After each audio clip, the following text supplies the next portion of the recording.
Hello friends, I am Paresh Ladwa, working as a assistant professor in chemistry department, MD Science College, Porbandar. आज का जो हमारा lecture है वो है कंडक्टोमेट्री बेस्ड है। आपको एक प्रैक्टिकल यहाँ पर डेमोस्ट्रेट किया जाएगा। ये प्रैक्टिकल आपकी फिजिकल एक्सरसाइज के रिलेटेड होगा, लेकिन आप जब कंडक्टोमेट्री प्रैक्टिकल पे जाएंगे इससे पहले आपको थोड़ी बेसिक चीजों का नॉलेज होना चाहिए, जैसे कि बेसिक टर्म्स क्या है, उसका प्रिंसिपल क्या है कंडक्टोमेट्री का, कंडक्टोमीटर कैसा होता है, उसमें कौन कौन से नोब आते हैं, रेंज टेम्परेचर कैसे सेट करते हैं, एक्सपेरिमेंटल अरेंजमेंट कैसे, आपको क्या क्या चीजें चाहिए, कैसे अरेंजमेंट करनी होगी आपको प्रैक्टिकल परफॉर्म करने से पहले, स्टैंडर्डाइजेशन प्रोसेस होती है हर एक इंस्ट्रूमेंट की अपनी, वो भी हम आपको दिखाएंगे। एंड लास्ट आपको एक्सपेरिमेंट परफॉर्म करने के बाद आपको ग्राफ प्लॉट करना पड़ेगा और उसका एनालिसिस करने के बाद आपके पास आंसर आएगा। जो बेसिक टर्म्स और प्रिंसिपल है आप जानते हैं, मैं उसमें डिटेल में नहीं जाऊंगा क्योंकि आप ऑलरेडी अपने सेमेस्टर 5 की थियरी में जो कि हमारा प्रैक्टिकल यूनिवर्सिटी का सिलेबस है उसमें आप ऑलरेडी डीपली वो टॉपिक कवर कर चुके हैं। जैसे कि कंडक्टेंस क्या होता है, आप जानते हैं कंडक्टेंस जो होता है वो रेजिस्टेंस का रेसिप्रोकल होता है। इसका मतलब है जो कंडक्टेंस है वो आप जानते हैं कि ओम में फाइंड आउट करते हैं, उसका यूनिट है वो ओम है। तो इस हिसाब से अब हम देखेंगे कंडक्टेंस का यूनिट क्या होना चाहिए, अवरोध रेजिस्टेंस, जो कि हम रेजिस्टेंस का यूनिट है वो ओम है। तो इसका जो कंडक्टेंस का यूनिट होगा वो आप जानते हैं ओम इनवर्स और मो, अदरवाइज अनदर यूनिट इज सीमेन। इसका मतलब 1 सीमेन 1 ओम और 1 ओम इनवर्स और 1 mho, all are equal. Another term होगा वो होगा आप जानते हो स्पेसिफिक कंडक्टेंस, जो कि स्पेसिफिक कंडक्टेंस होता है वो कंडक्टेंस इनटू सेल कांस्टेंट उसे बोलते हैं। उसका यूनिट होगा वो सीमेन पर सेंटीमीटर और वी कैन से मो पर सेंटीमीटर होगा। सेल कांस्टेंट आप जानते हैं, सेल कांस्टेंट होता है वो जो टर्म है वो प्रोब के रिलेटेड होता है, जो कंडक्टोमेट्री में प्रोब होगा उसके रिलेटेड होता है। सेल कांस्टेंट आप जानते हैं एल और ए है, उसका रेशियो लेंगे। जो डिस्टेंस होता है टू इलेक्ट्रोड के बीच में और जो क्रॉस सेक्शन एरिया होता है उसका जो रेशियो होता है उसे हम सेल कांस्टेंट बोलते हैं। उसका यूनिट भी आप जानते हैं सेंटीमीटर इनवर्स होता है। मोलर कंडक्टिविटी जो 1 मोल सॉल्यूशन हम डिसोल्व करेंगे, gram equivalent conductivity 1 gram of substance हम डिसोल्व करके जब कंडक्टोमेट्री टाइट्रेशन लगाते हैं तो ये सारे टर्म है conductance, specific conductance, cell constant, molar conductivity, equivalent conductivity, ये आपको उसका नॉलेज होना चाहिए। साथ इसके साथ ही आपको प्रिंसिपल भी जो आप डिटेल में पढ़ चुके हैं। इंट्रोडक्शन टू कंडक्टोमीटर, ये पहला पार्ट हम डीपली नहीं ले रहे क्योंकि आपकी थियरी में आप इसे ऑलरेडी पढ़ चुके हैं। इंट्रोडक्शन टू कंडक्टोमीटर ये हमारे लिए यहाँ जो पार्ट है वो हमारे लिए प्रैक्टिकल के रिलेटेड बहुत मायने रखता है। आप यहाँ पर देखेंगे हमारे पास दो तरह के अरेंजमेंट है। यहाँ पर एक सिस्टोनिक कंपनी का हमारे पास कंडक्टोमीटर है और दूसरा हमारे पास दूसरा भी अवेलेबल है, जानकी कंपनी है, उस दोनों के कंडक्टोमीटर यहाँ पर अवेलेबल है। कंडक्टोमीटर में होता क्या है, ये दूसरा पोर्शन पढ़ रहे हैं, इंट्रोडक्शन टू कंडक्टोमीटर। इसका नॉलेज आपको होना चाहिए। थियरी तो आप पढ़ चुके हैं, प्रैक्टिकल में आप यहाँ पर आएंगे तो सबसे पहले आपको कंडक्टोमीटर दिया जाएगा, उसका नॉलेज होना चाहिए। कौन कौन से नोब यहाँ पर आप देख सकते हैं, टेम्परेचर वाला नोब है, मोड दिए है, आपको टेम्परेचर सेट करना है, आपको कंडक्टेंस फाइंड आउट करना है, conductance at 25 degree find out करना है। इसके बाद यहाँ पर रेंज, अभी हमने देखा कि कई इलेक्ट्रोलाइट वीक होते हैं तो हम उसको मिली और माइक्रो सीमेन में फाइंड आउट करेंगे, लेकिन जनरली हम 20 और 200 की रेंज में जो कंडक्टेंस होता है वो फाइंड आउट करते हैं। तो आपको नोब रेंज क्या रखनी है उसका भी आपको पता होना चाहिए। आप यहाँ पर देखेंगे पीछे भी ऑन ऑफ का पावर का बटन दिया हुआ है, यहाँ पर एक सेल कांस्टेंट का नोब दिया हुआ है, उसके सेल कांस्टेंट की मदद से आप इसकी नोब की मदद से आप जो रेंज होगी वो सेट कर सकते हैं। यहाँ पर आप देख सकते हैं ये दोनों सेल के जो पुट है वो दिए हुए। यहाँ पर कंडक्टिविटी सेल हमने डिस्टिल वाटर में रखा हुआ है। ये हमारा सिस्टोनिक का इंस्ट्रूमेंट है। जानकी का भी हमारे पास है, उसमें भी सेम, लेकिन हम एक्सपेरिमेंट उसमें दिखाएंगे। यहाँ पर देख सकते हैं आप सेट करने के लिए बटन है, सेल कांस्टेंट का बटन दिया हुआ, नॉब दिया गया हुआ है। हमने लिखा था वहां पर आप देख सकते हैं standardisation process, calibration we can say, calibration का यहाँ पर बटन दिया हुआ है। रीडिंग कैसे लेंगे उसका, यहाँ पर रेंज दी हुई है, सेम वहां पर भी थी, यहाँ पर भी है। यहाँ पर भी हम पीछे से देख सकते हैं आप, यहाँ पर नॉब लगाने वाले हैं। लेकिन ये इसके कंडक्टर के यहाँ पर 2 इलेक्ट्रोड रखे हुए चार्ज करने के लिए। लेकिन हम यहाँ पर एक्सपेरिमेंट इसमें करेंगे, इसलिए हम अपना सारा फोकस इस इंस्ट्रूमेंट पे लगाएंगे। सो ये था इंट्रोडक्शन टू कंडक्टोमीटर। टेम्परेचर, यहाँ पर मोड और रेंज, ये तीनों के तीनों बटन आपको आने चाहिए और पीछे एक सेल कांस्टेंट का बटन दिया हुआ है। ये था हमारा दूसरा पार्ट। तीसरा पार्ट होता है एक्सपेरिमेंटल अरेंजमेंट। सो डायरेक्टली आपको इंस्ट्रूमेंट लेकर नहीं चले जाना है, एक्सपेरिमेंटल अरेंजमेंट पहले से आपके पास होनी चाहिए। तो हमारा जो प्रैक्टिकल है हमारी बुक में दिए गए हुए उस हिसाब से आप देखेंगे तो आपको एक स्ट्रॉन्ग एसिड है HCl, उसका टाइट्रेशन स्ट्रॉन्ग बेस के साथ लगाना है NaOH के साथ। इसका मतलब है वो न्यूट्रलाइजेशन प्रोसेस टाइप का एक आपको एसिड बेस टाइट्रेशन लगाना है। वीक एसिड आपको दिया हुआ है एसिडिक एसिड, उसका आपको concentration. So our basic aim is to find concentration by using this conductometer। आपको आपका एम पता होना चाहिए कि आप क्या करने वाले हैं इस इंस्ट्रूमेंट के साथ। इस इंस्ट्रूमेंट के साथ हम प्रैक्टिकल परफॉर्म करने के बाद जो कंडक्टेंस की वैल्यू आएगी उसका प्लॉट ड्रॉ आउट करेंगे और बाद में हम अपना जो प्लॉट होगा उस हिसाब से जो एंड पॉइंट मिलेगा वॉल्यूम, उसका यूज करके हम अल्टीमेटली आपको जो अननोन कॉन्सेंट्रेशन वाला एसिड और मिक्सचर दिया हुआ है उसका आप रिजल्ट फाइंड आउट करेंगे। सो आपकी बुक में HCl है, एसिटिक एसिड है, दोनों ही मिक्सचर दिए हुए हैं। अनदर है वो कॉम्प्लेक्सोमेट्रिक टाइट्रेशन है, आपको निकल EBTA वाला, एंड लास्ट इज आपको AgNO3 वाला भी टाइट्रेशन दिया गया हुआ बुक में। हम यहाँ पर बात करेंगे हमारे पहले एक्सपेरिमेंट की, जो हम डिटेल में पढ़ेंगे बाद में। जो एसिटिक एसिड और मिक्सचर वाला है वो हम आपको सिर्फ बुक में दिखाएंगे कि कैसा उसका प्लॉट होता है। तो आप देख सकते हैं यहाँ पर पहले ये देखो कंडक्टिविटी सेल यहाँ पर ऑलरेडी डिस्टिल वाटर में रखा हुआ है। उसका जो कंडक्टिविटी सेल है वो जो ये नोब होगा वो पूरी तरह से उसमें डीप हो जाना चाहिए। आपके पास पहले 0.5 नॉर्मल NaOH होना चाहिए, जो हमने पहले बना लिया है। 0.5 नॉर्मल NaOH आप यहाँ पर ब्यूरेट में उसके फनेल की मदद से आप उसको 0 सेट करेंगे। आपके पास कंडक्टोमेट्री का इंस्ट्रूमेंट यहाँ पर रखा हुआ है। आपके पास जो चौथा अरेंजमेंट है स्टैंडर्डाइजेशन प्रोसेस, हमारा टॉपिक स्टैंडर्डाइज करने के लिए आपके पास पहले 0.1 नॉर्मल KCl पहले से ही बनाना होगा। तो 0.1 नॉर्मल KCl आप बनाने के लिए 0.745 ग्राम KCl का वेट कीजिए और उसे 250 के मेजरिंग सिलेंडर में लेके आप उसको कंप्लीटली 250 ml तक डाइल्यूशन दे दीजिए। तो आपका जो हो जाएगा 0.1 नॉर्मल KCl। इसकी मदद से हम इस इंस्ट्रूमेंट को स्टैंडर्डाइज करेंगे। सो दी एक्सपेरिमेंटल अरेंजमेंट, आपके पास 25 ml की पिपेट होनी चाहिए सेटअप करने के लिए। आपके पास एक छोटा बीकर होना चाहिए, साथ में डिस्टिल वाटर भी आप यहाँ पर रख सकते हैं। ये सारी चीजें कंप्लीट हो जाने के बाद हम जाएंगे स्टैंडर्डाइजेशन प्रोसेस पे। स्टैंडर्डाइजेशन प्रोसेस हम यहाँ पर पहले कर चुके हैं स्टैंडर्डाइज। आप जानते हैं बच्चों को भी जब हम एग्जाम में इंस्ट्रूमेंट देंगे तो वो स्टैंडर्डाइजेशन पोजीशन पे ही होगा, क्योंकि आपको पता होना चाहिए यदि हर बच्चा एक ही बार कैलिब्रेटेड करना होता है इंस्ट्रूमेंट। जब हम आपकी एग्जाम होगी तो आज कल परसों सब बच्चे एक्सपेरिमेंट करने आएंगे, तो इस हिसाब से हम देखेंगे तो ये इंस्ट्रूमेंट स्टैंडर्डाइज किया हुआ है। तो आपको कोई कैलिब्रेटेड और स्टैंडर्डाइजेशन प्रोसेस फॉलो करनी है नहीं। लेकिन एक बार मैं आपको बता दूंगा कि स्टैंडर्डाइज कैसे किया जाता है, स्टैंडर्डाइज इंस्ट्रूमेंट कैसे किया जाता है।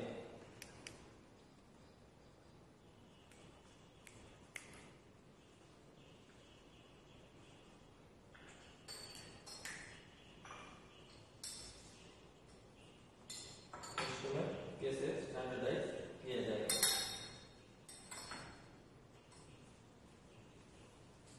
तो हर एक इंस्ट्रूमेंट की अपनी स्टैंडर्ड ऑपरेटिंग प्रोसीजर होती है, स्टैंडर्ड ऑपरेटिंग सिस्टम होती है उसे स्टैंडर्डाइज करने की।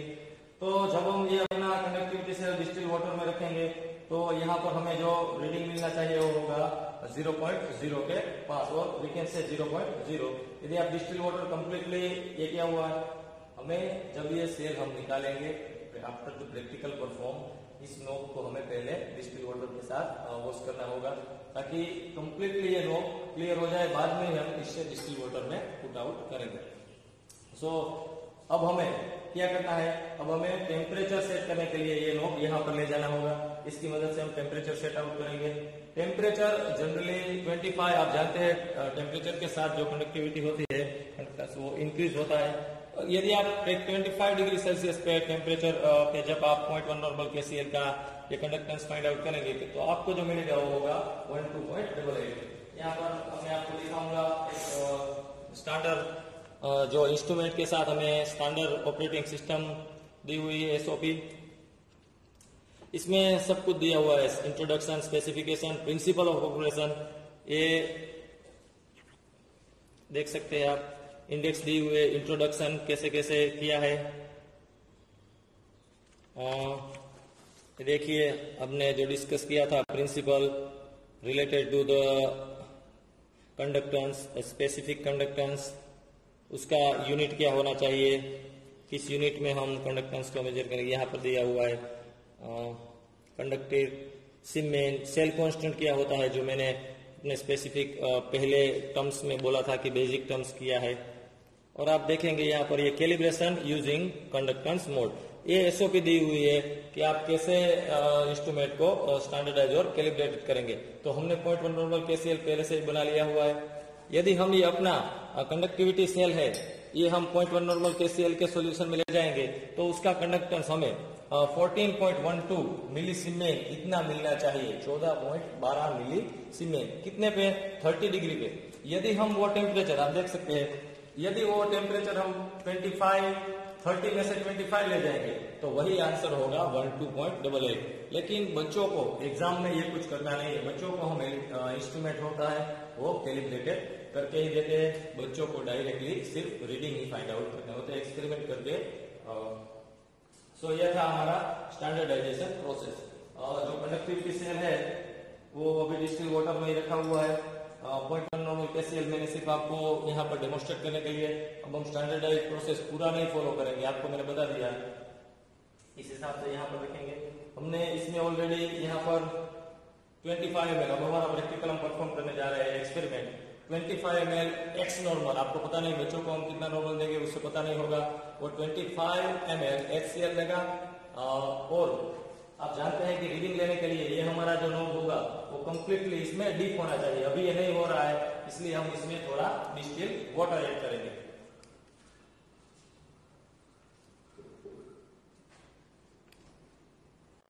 $25 ml HCl लिया हुआ है, उसमें अप्रोक्सीमेट 25 और 30 ml तक हम डिस्टिल वाटर ऐड करेंगे, ताकि जो हमारा नोब है वो कंप्लीटली नोब इसमें डीप हो सके, तभी रीडिंग आएंगे। नोब को अब हमें कंडक्टिविटी सेल वाला जो है, कंडक्टिविटी सेल यहाँ पर डिस्टिल वाटर में से लेके यहाँ पर जो हमें रीडिंग, हमारा जो सॉल्यूशन है उसमें आपको डीप करना है। और बाद में प्रोसेस क्या है, आपको एक एक इंस्टॉलमेंट के हिसाब से 1 ml NaOH आपको इस सॉल्यूशन में ऐड करना है। ऐड करने के बाद आपको कंडक्टिविटी सेल है थोड़ा स्टर करना है, और यहाँ पर आपको जो रीडिंग मिले वो फाइंड आउट करना है, और वो वी कैन से उसे सिर्फ आपको राइट ही करना है। यहाँ पर देखिए हमने पहले से ही एक स्लिप बनाई हुई है कंडक्टोमीटर की, उसमें सीरियल नंबर दिए हुए, volume of 0.5 normal NaOH 1 ml के इंस्टॉलमेंट के हिसाब से। अब हमें जो कंडक्टेंस मिलेगा वो हम यहाँ पर लिखेंगे। कैलकुलेशन तो सिंपल है, वो आप पढ़ चुके हैं 11th में, N1 V1 N2 V2 वाला, क्योंकि आपको N1 जो अज्ञात कॉन्सेंट्रेशन दिया हुआ है एक्स नॉर्मल HCl वो फाइंड आउट करना है। आप HCl का वॉल्यूम जान चुके हैं, 25 ml हमने लिया है। आप ये भी जानते हैं NaOH की कॉन्सेंट्रेशन है 0.5 नॉर्मल। NaOH का जो वॉल्यूम मिलेगा वो हमें यहाँ से मिलेगा, आप देख सकते हैं। जब सारा रीडिंग आ जाएगी, 15 के 15 रीडिंग आ जाएगी 15, तब हम क्या करेंगे, कंडक्टेंस वर्सेस जो कंडक्टेंस मिला है उसके हिसाब से सामने NaOH का हम जो वॉल्यूम है उसका प्लॉट ड्रॉ करेंगे। आप जानते हैं कि HCl स्ट्रॉन्ग एसिड है, इसके हिसाब से पहले क्या होगा, तो पहले न्यूट्रलाइजेशन प्रोसेस हो रही है, HCl है, ऊपर से हम NaOH ऐड कर रहे हैं। Due to this neutralisation process the conductance is completely decrease mode में जा रहा है। लेकिन क्या होगा, एंड पॉइंट आएगा, कंप्लीट HCl, कंप्लीट NaOH, जो न्यूट्रलाइजेशन पॉइंट बोलते हैं। After that neutralisation point further NaOH है तो NaOH आप जानते हैं आयोनाइड हो जा Na+OH माइनस में, तो अब OH माइनस आयन की जो कॉन्सेंट्रेशन क्वांटिटी है वो इंक्रीज हो जाएगा। इस हिसाब से अब हम जो प्लॉट ड्रॉ करेंगे उसमें after that end point due to the OH minus ion the conductance is increase. So अब हम प्रैक्टिकल परफॉर्म करने वाले हैं। रीडिंग यहाँ पर हम लिखते जाएंगे। आपने कंप्लीटली 25 ml सॉल्यूशन ले लिया है।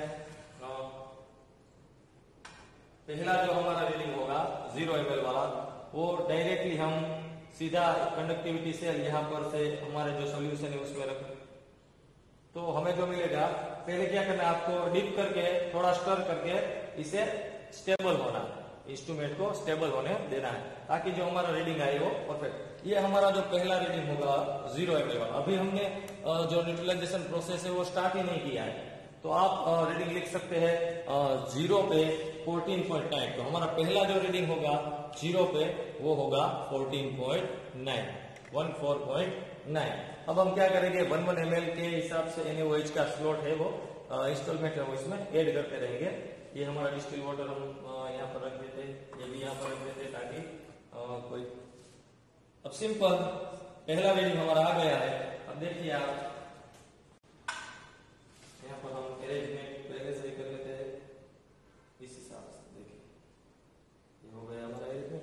अब हम क्या करेंगे, 0 वाला रीडिंग 14.9 हम नोट डाउन करते हैं। 14.9 ये जो हमारा पहला रीडिंग हुआ वो 14.9 हुआ हमारा पहला रीडिंग। अब हम क्या करेंगे, 1 ml NaOH में इस सॉल्यूशन में ऐड करता हूं।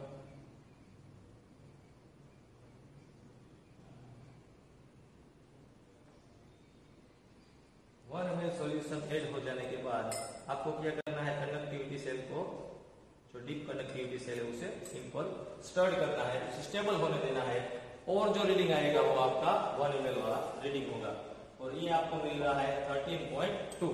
देखिए मैंने कहा था HCl का कंडक्टेंस पहले डिक्रीज होता जाएगा, ये 1 ml था। अब हम एक और ml का इंस्टॉलमेंट इसमें ऐड कर रहे हैं, तो हमारा जो रीडिंग होगा वो होगा 2 ml वाला, और इसे जो कंडक्टिविटी सेल है वो डीप है, उसे स्टर्ड करके आपको स्टेबल होना है।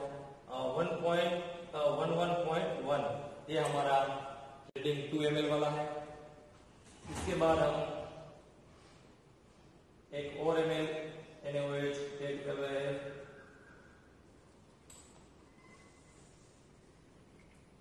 और ये जो कंडक्टिविटी सेल है उसे स्टर करके बाहर रखा हुआ है। जो हमारा रीडिंग होगा वो होगा 9.3। इसका मतलब है एग्जैक्ट जो हमने 3 ml पे जो हमारा रीडिंग मिल रहा है वो है 9.3। इस हिसाब से आपको 14 और 15 रीडिंग कंप्लीट करने हैं, ताकि जो ग्राफ हो परफेक्टली आ सके।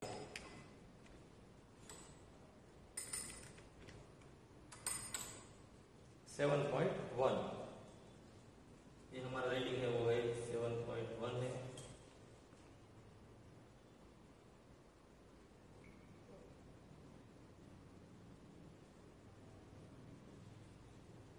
जो पहले की तैयारी है वही आपको सिर्फ देखनी है, बाद में तो आपको प्रैक्टिकल परफॉर्म तो करने के लिए ओनली 10 मिनट्स ही लगेंगे। आप देख सकते हैं 5.0, इसका मतलब कंडक्टेंस कंप्लीट डिक्रीज होता जा रहा है। अब ऐसा न्यूट्रलाइजेशन एंड पॉइंट आएगा तब कंडक्टेंस हमें यहाँ पर इंक्रीज मोड में मिलेगा। हमें वही चाहिए, इस हिसाब से हम ज्यादा से ज्यादा 14 और 15 रीडिंग तक जाएगा, ताकि हमें जो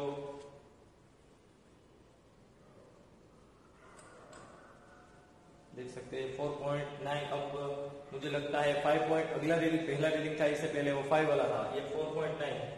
अब यहाँ से आई थिंक जो हमारा कर्व है वो यहाँ से हमें मिलना चाहिए। देख सकते हैं 6 में से हमने 7 ml ऐड किया हुआ है। अभी भी कंडक्टेंस देख सकते हैं आप, देखिए यहाँ पर जो हमें मिल रहा है वो देखिए 4.9 था 5.8। इसका मतलब है यहाँ से ये जो पॉइंट है 6.0, आप देख सकते हैं 6.0, यहाँ से जब अब हमारा प्लॉट है वो इंक्रीज मोड में जा रहा है। देखिए अभी हमने यहाँ पर 7 ml का एडिशन किया हुआ है NaOH का। अभी हमको 6-7 और रीडिंग लेने होंगे ताकि हमारा ग्राफ हो परफेक्टली आए। ये 8 ml वाला रीडिंग आप देख सकते हैं, आप कंडक्टेंस इंक्रीज होता जाएगा, हम उसे स्टेबल होने देंगे ताकि हमारा जो रीडिंग हो परफेक्ट आए। 6 जो रीडिंग होगा वो होगा 7.3 और 4। 6.7 पे आ गया, कोई बात नहीं। 6.7 अभी स्टेबल हुआ। अगला वाला रीडिंग था 6.0, कोई बात नहीं। 8 में से हम 9 ml तक जाएंगे। ये 9 ml NaOH का एडिशन किया हुआ है। कनेक्टिविटी सेल हम इसे कंप्लीटली डीप करके उसे स्टेबल मोड में रखेंगे। कंडक्टिविटी सेल स्टेबल मोड में है, उसे हमें अब देख सकते हैं कंप्लीट, यदि स्टर नहीं हुआ है तो रीडिंग वहीं के वहीं आ रहे हैं।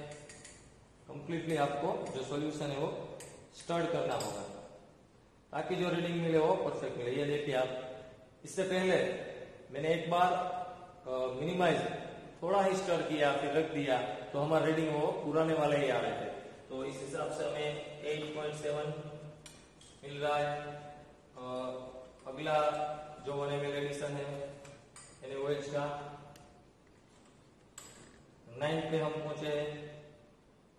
अभी 1 ml का स्लॉट 10 ml यहाँ पर ही लेते हैं ताकि कंप्लीटली जो हमारा कनेक्टिविटी सेल है उसे हम स्टर्ड करके रो कंप्लीटली डीप कर सके। आप देख सकते हैं 9.56, 56, 8 यहाँ तक आ गया, तो हमारा जो रीडिंग मिलेगा वो होगा 9.8। इसके बाद 11 ml वाला हम रीडिंग लेने जा रहे हैं।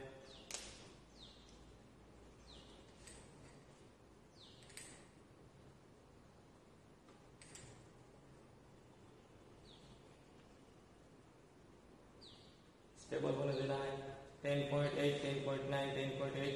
इसका मतलब हुआ 10.9 पे स्टेबल हुआ है।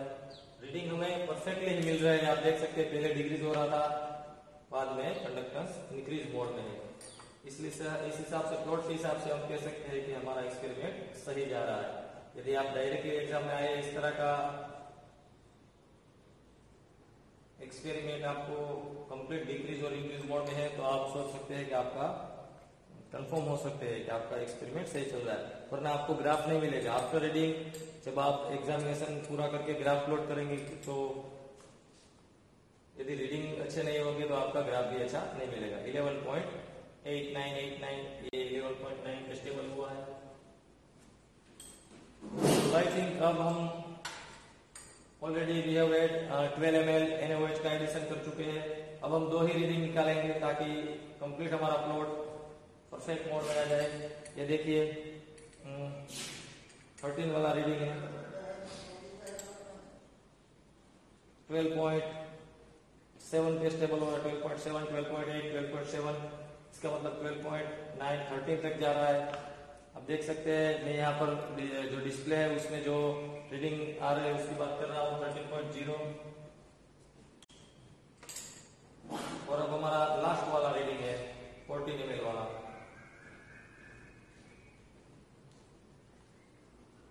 ये हमारा लास्ट रीडिंग 14 ml तक हमने एडिशन किया है NaOH का। आप जानते हैं न्यूट्रलाइजेशन पॉइंट कब का आ चुका है, और ये लास्ट वाला रीडिंग है 13 पॉइंट। हम स्टेबल होने देंगे 13.9, 13.9। इसका मतलब है हमने कंप्लीटली 14 ml का एडिशन किया हुआ है। अब हमारे पास रीडिंग कंप्लीटली आ चुके हैं। देखिए अब हमारा जो रीडिंग का पार्ट था एक्सपेरिमेंटल प्रोसेस वो हम खत्म कर चुके हैं। अब हमें एनालिसिस करना है। ग्राफ जो प्लॉट होगा वो हम ड्रॉ करके उसका एनालिसिस करेंगे। लेकिन आपको क्या करना है, एग्जाम में आपने जब रीडिंग ले ली कंप्लीटली, फिर आपका जो कंडक्टिविटी सेल होगा उसे आप डिस्टिल वाटर के से वॉश करके उसका जो नॉब होगा उसे वॉश करके आप डिस्टिल वाटर में से रख देंगे। और जो आपका सॉल्यूशन होगा वो आप सिंक में जो HCl होगा वो सॉल्यूशन होगा उसे हमने सिंक में डाल दिया है।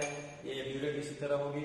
आप इंस्ट्रूमेंट ये देख सकते हैं आप 0.0 पर हमारा रीडिंग आ चुका है। डिस्टिल वाटर में हमने कंडक्टिविटी सेल रखा हुआ है। आपको यहाँ से इंस्ट्रूमेंट पीछे से जो नॉब होगा उसे ऑफ करके स्विच ऑफ कर देंगे। एग्जाम में आपको इसी तरह मिलेगा। ये कंडक्टिविटी सेल आपको डिस्टिल वाटर में रखा हुआ मिलेगा। आपको 0.1 नॉर्मल के सेल से कैलिब्रेटेड नहीं करना है। आपको सीधा 0.5 नॉर्मल NaOH यहाँ पर फिलअप करना है ड्यूरेट में। आपको ये बीकर में 25 ml जो भी सॉल्यूशन दे आपको प्रैक्टिकल में x normal HCl acetic acid जो भी हो उसमें 25 ml लेना है। 25 ml जितना डिस्टिल वाटर ऐड करना है और अपना ये कंडक्टिविटी सेल है वो यहाँ पर डिप करना है। ये 0 पे होगा वो आपका होगा 0 वाला reading. After that you conduct 14 reading by each ml 1 ml of install made by addition of 1 ml NaOH to this solution. So देखिए हमने यहाँ पर अपने जो रीडिंग है वो कंप्लीट यहाँ पर लिख दी है। कंप्लीट हमारा रीडिंग है। रीडिंग के हिसाब से जो हमने जो ग्राफ प्लॉट किया है आप देख सकते हैं, जो स्केल है यहाँ पर आपको ये लिखना है, वरना आपके मार्क कट सकते हैं। एक्स एक्सिस पे हमने क्या लिया है 1 ml जो NaOH है 1 सेंटीमीटर इक्वल टू 1 ml लिया हुआ है। वाई एक्स पे हमने क्या हुआ है, वाई एक्स पे हमने 1 सेंटीमीटर इक्वल टू 1 मिलीसीमेन जो कंडक्टेंस है वो लिया हुआ है। ये आपको एग्जाम में भी लिखना होगा और आपको पता ही होना चाहिए कि हम क्या रिप्रेजेंट कर रहे हैं एक्स और वाई एक्सिस पे। ये देखिए 1 2 3 4 5 हमने 14 ml तक यहाँ पर गए हुए हैं।